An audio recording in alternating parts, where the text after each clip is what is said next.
প্রিয় মানুষদের ভালো ভালো খাবার খাওয়ানোর জন্য তো আপনারা তেহারি বানাইতে পারবেন। তেহারি বানানোর জন্য তো আপনারা হলুদ ব্যবহার করবেন না, আর শুকনা মরিচের গুঁড়া ব্যবহার করবেন না। মিক্সার মশলা আছে, তারপরে এমনি আরো অনেক মশলা আছে। তো ওগুলা দিয়ে আপনি প্রথমে গোস্ত কষায় নিবেন। কষায় নেওয়ার পরে তারপরে আপনারা দেখবেন, তারপরে কষানোর পরে ঠিক আছে, প্রথমে তারপরে আপনি ওই কি করবেন, কি করার পরে তারপরে চাউল ডালবেন।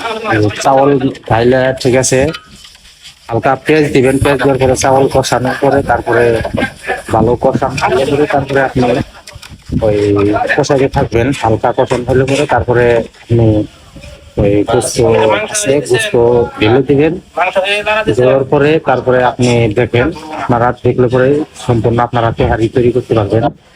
তো এখন এই যে গোস্ত ঢেলে দিলেন, গোস্ত ঢেলার পরে মিক্স হওয়ার পরে তো আপনারা অবশ্যই ঠিক আছে তেহারি তৈরি করতে পারবেন। তো কিছুক্ষণ পর কষানোর পর তো পরিমাণ মতো আপনারা ভালো করে কষিয়ে নেবেন। কষিয়ে নেওয়ার পর পরিমাণ মতো পানি দিয়ে দিবেন, তারপরে ঢাকনা দিয়ে ঢেকে দিবেন।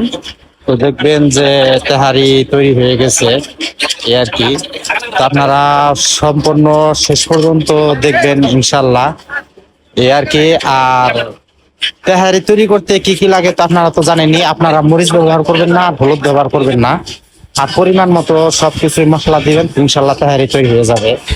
তো দেখেন তেহারি তৈরি হয়ে গেছে এই আর কি। আর যারা বানাইতে চান তো অবশ্যই আপনারা অবশ্যই ফলো করবেন। তারপরে আমি এটা বানাইছি তো এক এক ঘন্টা লাগছে সময়। তো এখন দেখেন আমি খানার জন্য বসবো। তো অবশ্যই ইনশাল্লাহ আপনারা ঠিক আছে, তো তেহারি বানাইতে চাইলে তো এরকম ভাবে আপনারা বানাইতে পারবেন। আর ভালো ভালো ভিডিও পেতে আমার পেজটিকে অবশ্যই আপনারা ফলো করবেন এই আর কি। তো সবাইকে জানাই ঈদ মোবারক। এই ঈদের আনন্দে তো আপনারা এই খানাটা বানাইতে পারবেন তেহারি। সবাইকে আসসালামু আলাইকুম, ভালো থাকবেন।